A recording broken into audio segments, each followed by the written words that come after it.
Hi everyone, welcome to Tech Tuesdays. Come on, we gotta do better than that. Hi, good afternoon, welcome to Tech Tuesdays. Woo!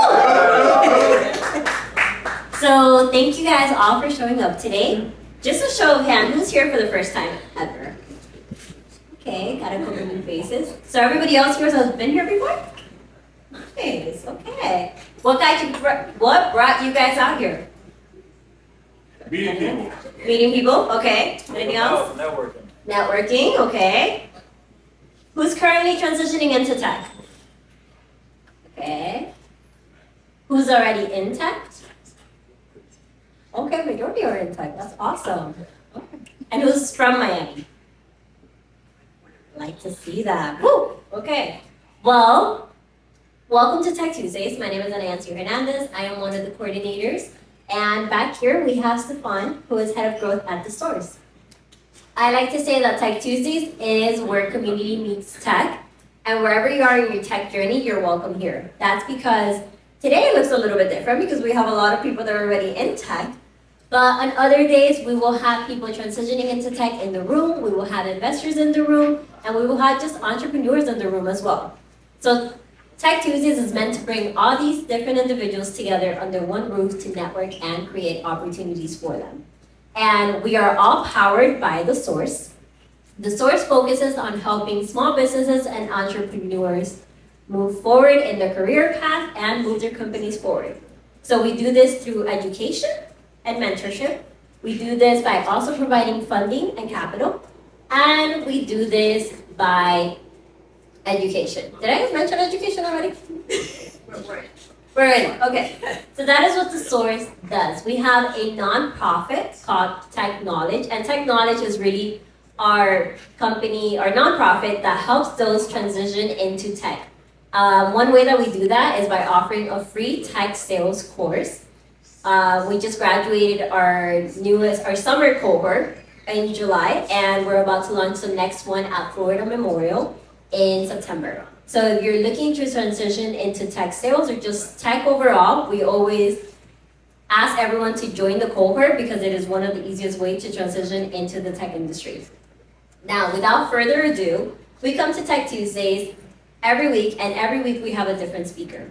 Today we have a speaker who is called Jefferson Noel. He is a professor at University of Florida.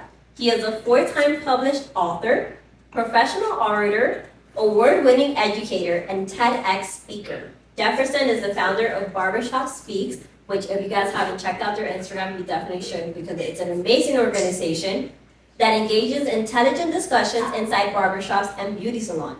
He hosts a television show on the CW network that generates 300,000 views per episode, has been featured on MSNBC, CNBS, NBC News, Now NPR, and more. Additionally, he has received Miami's Top Black Educator Distinction of 2021, Legacy Miami Top Leader of Today and Tomorrow of 2022, the Man of Honor Award in 2023, Literary Trailblazer Award, and Black Men of Excellence by the Black Professional Network in 2024.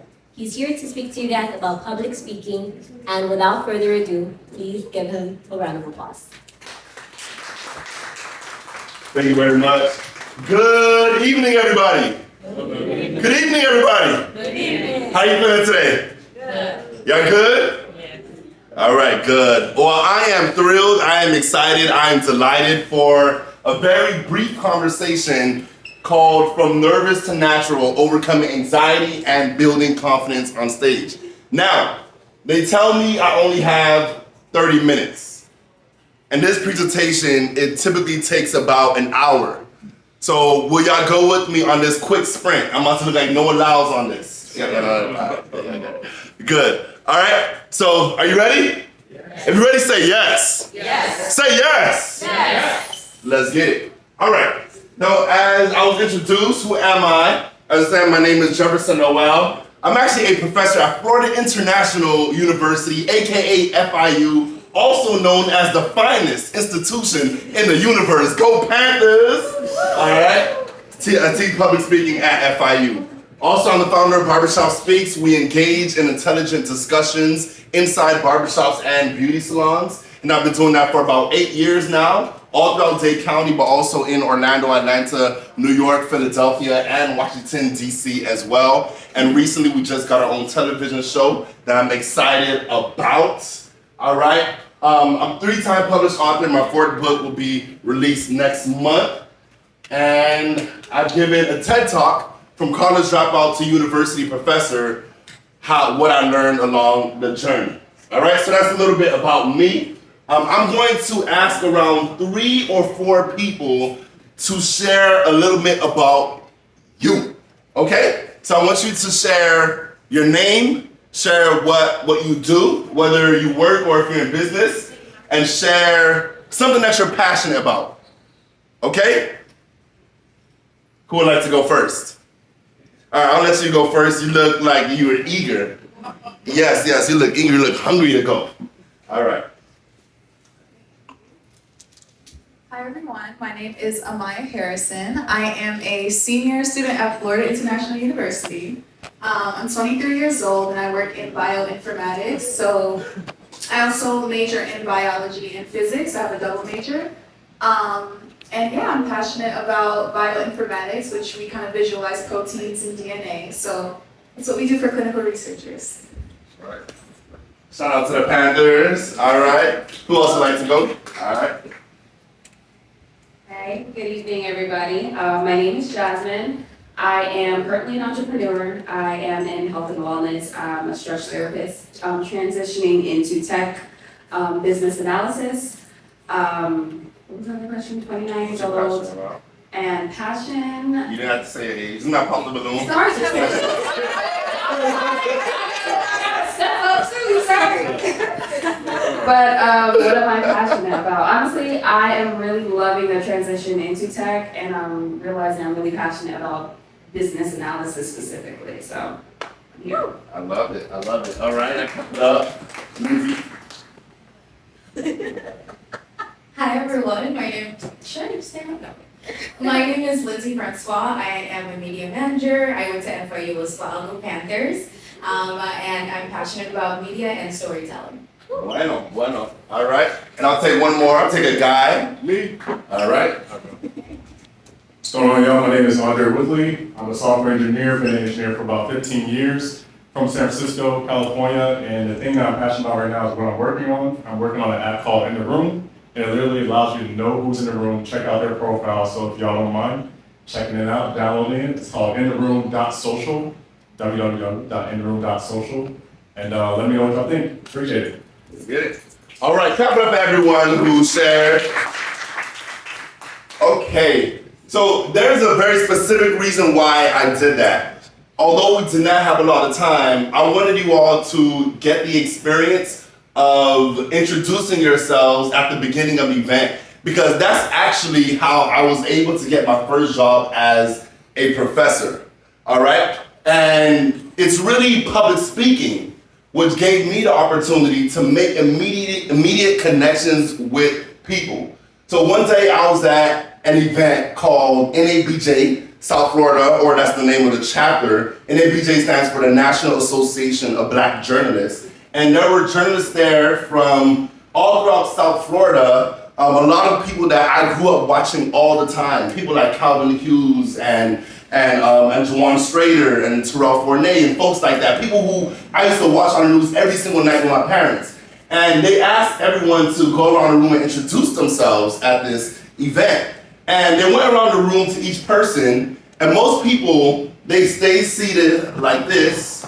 They're like, and then there weren't any microphones, so they're like, hello, my name is Smith John, and I'm a blah, blah, blah. And so everyone went down and introduced themselves in a mediocre way, I would argue. And at this, so at this time, I was a student at the finest institution in the universe. And when the microphone, well, there was no mic, but when it came to me, I stood up and I said, good morning, everyone. And there was no response, so I said it again. I said, good morning, everyone. And then they responded. I said, my name is Jefferson Noel. I am a master's student at Florida International University. I'm the president of the student government at the beautiful Biscayne Bay campus. I'm the founder of Barbershop Speaks, and I'm delighted to be here today. And then literally everyone gave an applause when I was done. And it was just an introduction. No one else they gave an applause for. And then afterwards, the president of the chapter came up to me and he said, I really love your introduction. I would love to get to know you. And I was like, I bet, right? And this gentleman named Russell Motley, he was a professor at Florida Memorial University at the time, and he didn't know at that time that I actually was only getting my master's so I could be a professor one day. And it was from there, he came up to me, we exchanged information, we stayed in contact, and when the position opened up at Florida Memorial University, he called me, and we went, I said, hello? He called me, he said, yo, Jeff. He knew I just graduated. He said, yo, Jeff, you still broke? And I was like, yes, I'm 100% still broke. And then he said, well, we got a position at FMU. And that relationship started because of public speaking. So you might ask yourself, some of you might already be working, some of you might already have your business, and you might ask yourself, why do I need public speaking? All right, I'm getting ahead of myself. I gotta get close to this thing. Why public speaking? So public speaking is one of the greatest fears that people have. As a matter of fact, when you look up the list of the fears that most Americans or even people around the world, public speaking is always top 5. Even public speaking might be greater than the fear of death. That means at a funeral, most people would rather be the person in the casket than the person giving a eulogy. Right? And so because of that fear that most people have, and because of that fear, most people never even attempt to be good at public speaking, which makes it a rare skill. Are you following me? You follow me? Sure. It makes it a very rare skill to be excellent at public speaking. And the reason why people get paid a lot of money versus some people that get paid a little bit of money is because of skill set. So this person who is a computer engineer, he might make over $100,000 a year just sitting in front of his computer, while this person who does ballet, which I used to do, and I was really good at it, except for twice. It wasn't that big of an accident. All right, so y'all get it later. So this person makes over $100,000 a year. This person makes maybe $5 per hour plus tip, but this person's working much harder than him. But why is it that this person makes over $100,000, but this person makes not so much money? Why? Soft skills. Soft skills, rare skill set. Because at what age can you get your driver's license? 16, right? So that means I could throw a rock in a crowd of 100 people, and I would probably hit 99 people with a driver's license, right? But I can't throw a rock in a crowd and randomly hit someone with the skill set of a computer engineer. And so it's because of the unique and rare skill set, that's what makes him valuable in the workplace. That's why people are willing to pay that person a whole lot of money, because they know that he's not easily replaceable. Does that make sense? All right? Why does this gentleman, a lawyer, make $600 an hour, but the Uber Eats driver, y'all don't even tip them anymore. Y'all green. Yeah. Y'all green for that. Why doesn't this person make that much money? Same exact reason, right? You gotta go to law school, you gotta get degrees, you gotta get certain certifications. This person just need a driver's license and a car, I think over 2006, I don't know, right? And so that's why he got paid so much more money. Why does Eric Thomas, how much does E.T. make per speech when he speaks for an hour? $50,000. It might be more at this point, it might be $100,000. To speak for 1 hour. But this person at the call center makes minimum wage. We all know how to say, hello, how may I assist you? We learned that at a very young age. You don't need a unique skill set to do that. All right, so for you, when will you need public speaking? So you need it for social situations. So if your bestie is getting married and you have to give the best last speech, as a matter of fact, when I get married one day, I'm choosing my best man based on who will give the best speech. I'm dead serious. I don't care what we've been through. Like, if you can give a good speech, you are best man, right? So at a eulogy, someone in your life will eventually pass away that you are near and dear to. So you will eventually have to go on stage and give a speech. Birthday parties. I recently had a birthday celebration, and let me not get into that. I was judging speeches, right? Baby showers, etc. But in your professional career, because all of you are professionals, you'll need it when you're interacting with customers, when you have a product to sell. Just like what this gentleman did when he shared his app. What's your name again, sir? Andre Woodley. Andre Woodson? Woodley. So Andre did I would say, a great job. Imagine Andre was like, hello everyone, my name is Andre, and I have this app, and it's just to connect people. Would y'all ever download that? Would y'all ever download that? No, but the man stood up, he claimed his space, and then he shared his app, and he did a great job, right? And so you have to speak to customers. Pitch to investors, presentations about your business, or panels and speeches, because the higher you go up the ladder of success in your business and work, people will be calling you to speak about your work. People will be calling you to share your expertise, and that's public speaking. That's public speaking. That's public speaking. All right, so overcoming anxiety and building confidence on stage.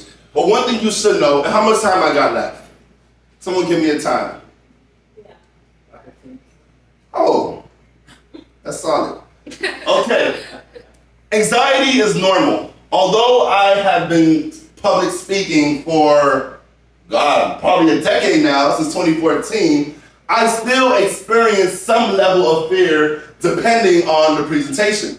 So I'm not far removed from the people who feel some sort of trepidation before they get on stage, right? So I had to give a presentation in front of my colleagues when I used to work at Florida Memorial University. South Florida's only HBCU. All right? Don't pay me to say that anymore, but I'm still gonna say it. It's one of my former students in the room. Can we give them a round of applause? Mr. Thomas from the building. All right. So I had to give a presentation in front of colleagues, and it was my first time. And I'm like, yo, I'm this young professor. I only have a master's degree, and all these people have PhDs. They've been professors longer than I've been alive. So I was nervous, like I felt that fear before going on stage. So I'm sharing this to say, it's very, very normal. Because most presentations I'll give without my heart skipping a beat, but this one I was terrified. Versus when I had to give a TED Talk, right? I wasn't that nervous. There were a lot of things on my mind for other reasons, right? But I wasn't that nervous because I was speaking about something that I was comfortable speaking on, right? And so anxiety is normal. And so, okay,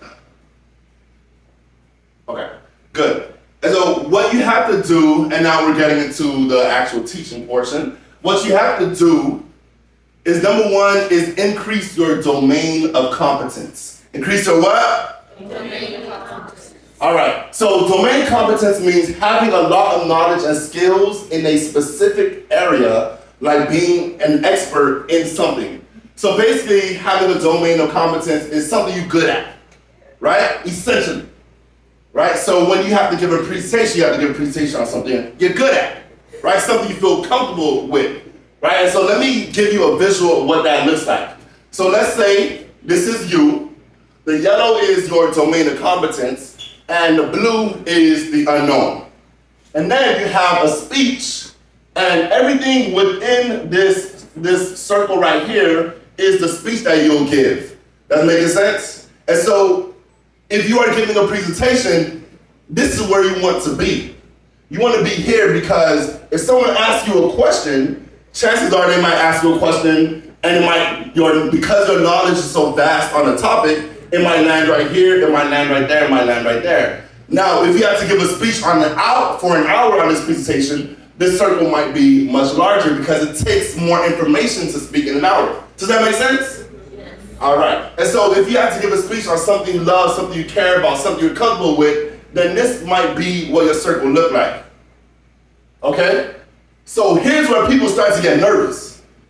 People start to get nervous when how much they plan on saying versus how much they actually know is very close to each other. Because you're like, oh, if someone asks a question, I'm grits. If someone asks a question, I might be, or if I lose my train of thought, then it will be hard to go back on. If I share something earlier than I planned on saying, then I may not feel comfortable to continue speaking. And so because of this, you might feel nervous. Right? This is where you're really down bad. This is where you're really down bad. When you did not prepare anything at all. When you did not prepare anything at all and you really don't have a lot to say, but someone just threw you in the fire, or you didn't do your preparation, right? And so that's a part of the reason, there's many reasons why people are afraid to speak, but it's because they do not have a large domain of competence on that specific topic. Does that make sense? Yes. All right. And so this is where you want to be. So how do you increase your domain of competence? Number one is utilize personal anecdotes and examples. There's nothing more, well, let me not use the absolute phrase. Sharing a personal story is one of the most powerful ways to not only connect with your audience, but also share your expertise. Because people want to know, how do you relate to your topic? Why does it matter to you, right? And when you share a personal story, where you share anecdotes, that helps to connect with your audience and it helps to share things that you know. And also, there's not much that you have to remember. It's not hardcore stats or statistics that you have to remember. It's just a personal story. So sharing personal stories when presenting is a cheat code in public speaking because your competence on that area is already vast. Yeah. And so now when you're speaking about something not only that you care about, but something that you've experienced as personal to you, then you will come off as more confident when you are on stage, right? That's exactly what I did earlier when I spoke about how public speaking helped me get my career. I essentially just shared a personal story, right? Does that make sense? Yep. Does that make sense? Yes. All right. And so we're gonna watch the video, but Barack Obama, before he was President Barack Obama, he was Senator Obama. And in 2004, he gave a speech at the Democratic National Convention. Now, no one knew who he was at the time because he was just some senator from Illinois. And y'all might be like, oh, I know who he was. Who's the senator of Illinois right now? No one knows, right? And that's the same thing for Obama. No one knew who he was. So he had a speech at the Democratic National Convention. It's one of the biggest speeches that you could give for a Democrat. And the way he started his speech, he started it by telling a story. He didn't just jump into what America needs to do better, how America needs to change X, Y, and Z. He immediately built a personal connection with the people in his audience by telling a story about the life of his family. The most important speech of his life that brought him to national prominence, he started by telling a story. All right? All right, perfect. So sharing stories, identifying what can you share with the audience that connects with your message. It shows how you relate. It's easier to remember because a lot of people have a fear of forgetting what you're going to say, right? Personal stories and examples paint a picture for your audience. Is this making sense so far?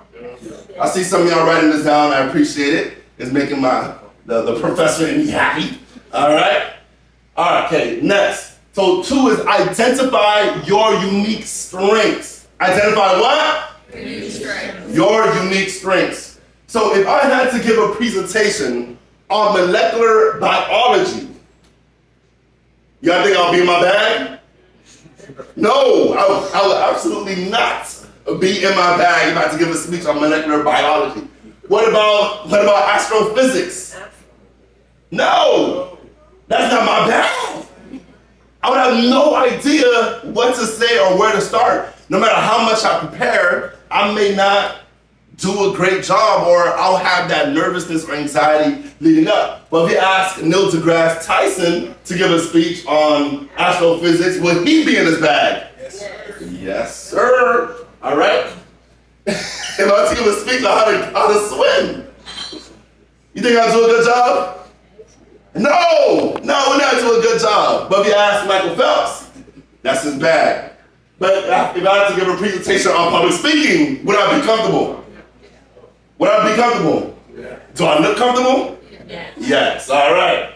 If I had to give a speech on Barbershop Speaks and community building and the importance of community and coming together and building and growing with one another, would I feel comfortable doing that?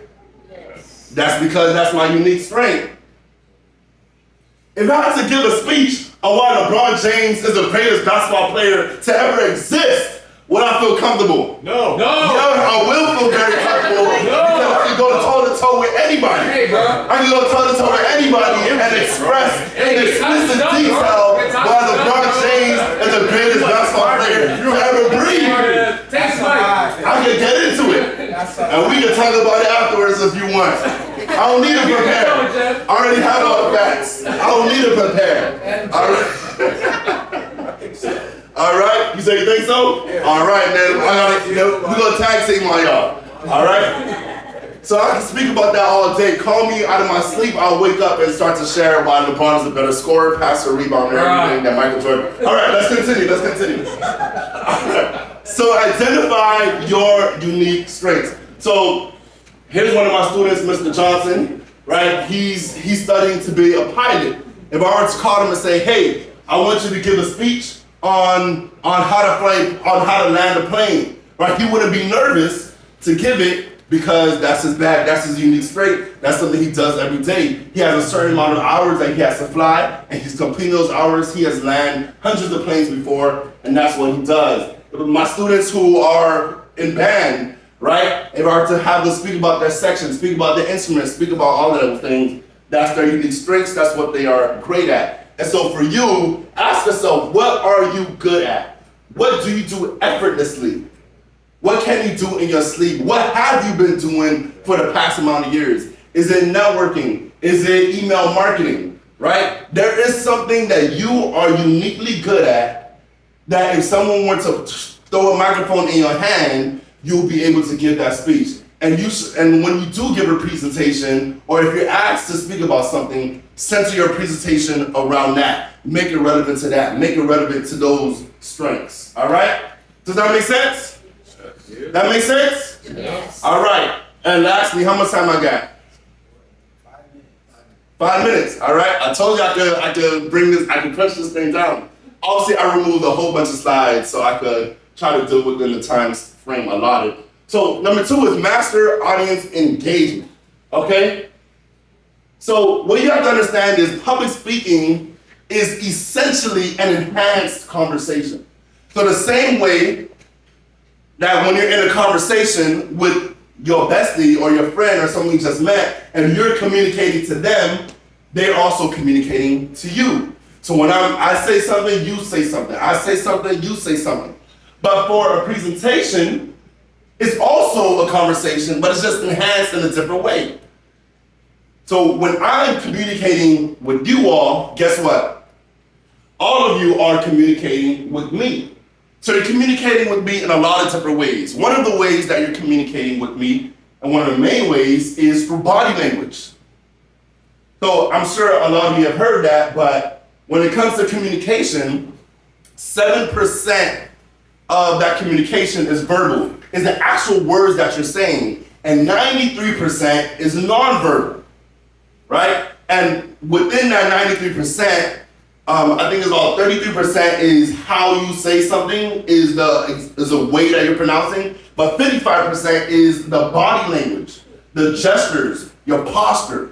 And so y'all are communicating with me with your body language. I can see if you are actually interested. I can see if you are confused. I can see if you just want me to hurry up. I can see if you're like, oh, man, that drink was fire. I can't wait to go back to the bar to order another one, right? I can see that on your faces. So during this presentation, I'm looking at all of you, and all of you are talking to me constantly. And it's my job as a presenter to talk back to you. Does that make sense? And so that's what it looks like when someone is engaged with the audience. But there's also other ways to engage with your audience. And what I just said right now wasn't on my slides, but I wanted to emphasize that. So number one is start with a strong opening, right? So there's a reason why when I say good evening, I want you all to say it back. There's a reason why T.D. Jakes, when he got on stage, and he say, poke your neighbor in the eye and tell your neighbor, get ready, get ready, get ready, get ready, get ready. There's a reason he does that. There's a reason why pastors say, turn to your neighbor and say, God is good. It's because they immediately want you to engage in their presentation. They want you to be a participant and not just an audience member, right? And they do that off jump, right? And so you gotta start with a strong opening. And we won't play the video here, but this is when I gave commencement address at FIU, and I'm not gonna lie, a lot of speakers before me, they left a lot to be desired, right? But when I gave a presentation, I immediately jumped in with the energy, got the crowd involved, and they were already excited because it was graduation, and then boom, it was a great presentation, right? And so when you open, and also we don't have time to go into how to have a strong opening, because I'll be a bad professor if I say, oh, the way to give a speech is do a good opening. You gotta know how to do it. We don't have time to go into it. But here's what that looks like. It grabs the audience's attention, it sets the tone for the presentation, because if I say, good morning everybody, and y'all don't respond and I just continue, then that subconsciously tells you, I don't care about your engagement. I don't care if you actually respond. Right? That's essentially what I'm saying if I just move on as if nothing happened. As if I didn't ask you a question. If I ask you a question, I expect to hear an answer. Right? And so your audience notices that if they don't respond and you don't mind, you just move on. Right? So it helps set the tone for the presentation. It helps make a memorable impression. I told you about the gentleman, Russell Marley. And it also shows confidence as well. Right? Number two, ask your audience questions. That's another way to engage with the audience. And there's a whole lot of reasons why asking your audience questions is important. Let me see if I have these reasons. Oh, I went back. Oh, no, I didn't. All right, I also want to play this video. Right. So when you ask your audience questions, it enhances audience participation, right? You want them involved, you want them engaged in your speech.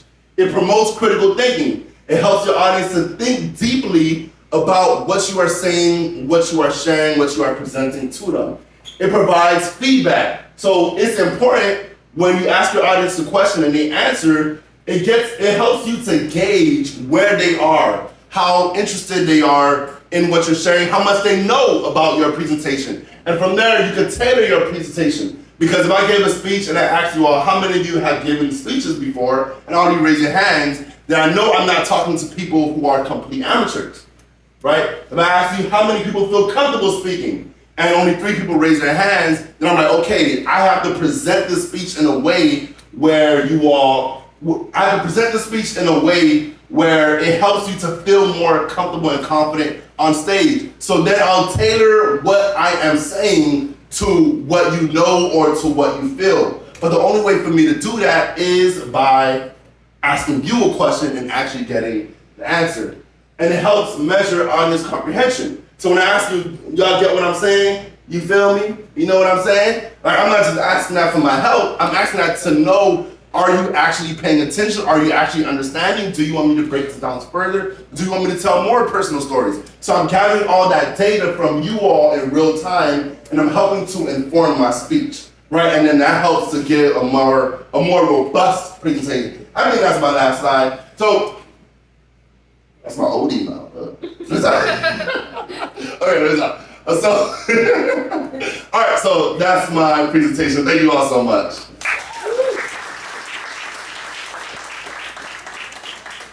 All right. Any questions? Do we have time for questions? Yeah, of course. Yeah, I do. Amen. Thank you very much for your presentation. My name is Jonathan.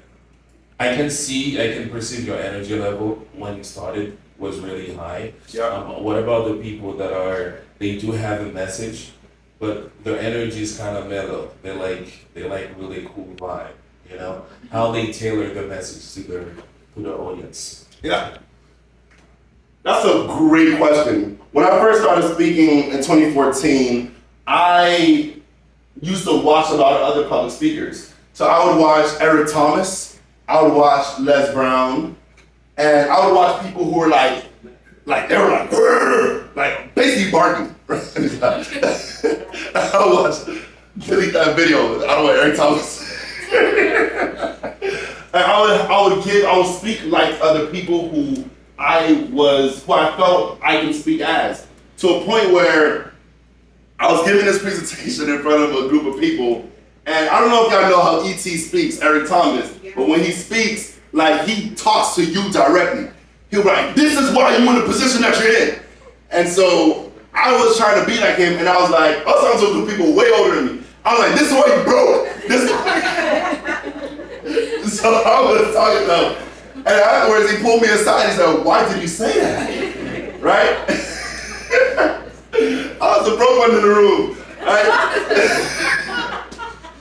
Okay, so I say that to say, I was speaking like them because that's who I felt similar to, but their style of speaking was much different than my style of speaking. Because Eric Thomas doesn't do that much call and response or whatever. So I learned over time that there's different styles of speaking that are still effective. For example, Dr. Martin Luther King Jr., when you see any of his speeches, have you ever seen Dr. King leave the podium? Was Dr. King on the steps of Lincoln Memorial walking around? I have a dream one day that one day this nation will rise up and fulfill the true meaning of his creed. I have a dream today. Like, was he all up in the crowd? No, he stayed at the podium. He typically stayed at the podium, and what made his speaking great was his vocal variety. It was the examples that he gave. It was the analogies. I want freedom to roll down like a mighty river, right? He didn't just say, I want freedom to come to us. He said, I want it to roll down. I want freedom to ring on the hilltops of Alabama. I want freedom to ring in the Rocky Mountains. And so that's what made this presentation powerful. And so that's what I do every single day. I'm a professor that teaches public speaking. And so I already have a lot of content to pull from. So the average person might take them much longer to prepare for that presentation. So there's a lot of different factors. It depends on how long you plan on speaking, how skilled your audience is already on that topic. Are you just sharing basic level information, or are you going deep? And so it really depends on the presentation. But I would argue that you should prepare for however many minutes you plan on speaking. You should allocate at least 1 hour per minute to give like a powerful and robust presentation that, but let me underline that, which is not only about preparing what you are going to say. That's not all I'm speaking about, but it's preparing how you are going to say it. Because it's one thing to allocate time to prepare those specific words that you're going to say, but how do you plan on presenting it to the audience? That's a completely different story. And so you have to bake in time to prepare for that as well, and that would extend the time as well. It's fair? Y'all feel like y'all learned something? Yeah. Y'all did? Yeah. Keep it a vibe. Yep. All right, appreciate it. Thank you all so much. Thank you so much, Jefferson. Let's give it up for him one more time. That was really nice. All right, guys. So this is a part where I just tell you about our upcoming events. So first thing is, if you're not in our community chat, join our WhatsApp. We're gonna have a QR code up here in 1 second. We can just scroll all the way back. Stefan forgot that this is the part where he just like puts the screen on for us. So just give it 1 second. So the reason why you want to join our WhatsApp is because there we have job updates where there's anyone that's currently in tech looking for their next career role. We post them on there. We also give updates about our next event for Tech Tuesdays and just any other event we might have coming up. Right now we have Startup World Cup, which is a 1 million pitch competition that we're bringing to Miami. And we are dropping the link there to RSVP for it. So that is the first thing. Join our WhatsApp if you haven't so already. The QR code is going to pop up. There it is. I'll give you guys a second to take it in. Also, if you follow us on Instagram, Tech Tuesdays Miami, we also have the link there for WhatsApp. The next thing is next week, I know that there might be some data scientists in the house. So next week, we're talking about data science and how it's made easy and how you can use data for storytelling. So we're going to have Zachary Johnson come on stage from Cafe Cultura, and his journey into data science was not the traditional journey. So for those of you that are transitioning and want to know more about it, want to know how you can use data to tell stories, that is the event you want to attend. And other than that, I want to talk a little bit, just really quickly, about Startup World Cup. So as I mentioned, we are bringing a $1 million pitch competition for startups. The top 60 are going to be showcased at the Gale Hotel in downtown Miami. You can RSVP for that already, and that is going to be our first big event. Right after that, the top 10 are going to pitch on stage for the regional finals, and one person will be crowned the winner to go to San Francisco and pitch for $1 million. So this is a big event. This is an event that's going to bring out city officials. I still cannot say officially who's gonna, they don't let me. But city officials are gonna be there. They are confirmed. So this is an event, you wanna be there. You're gonna have investors in the room. You're gonna have top 60 startups. Anyone in Miami tech that is known, that is big, that you want to connect with is going to be at both of these events, so please sign up. Demo Day is the first one, August 24th, and then Regionals is September 14th. Once you sign up for Demo Day, you're going to have the link to sign up for Regionals. That's it for me. We're here every Tuesday, and I'll see you guys again next Tuesday.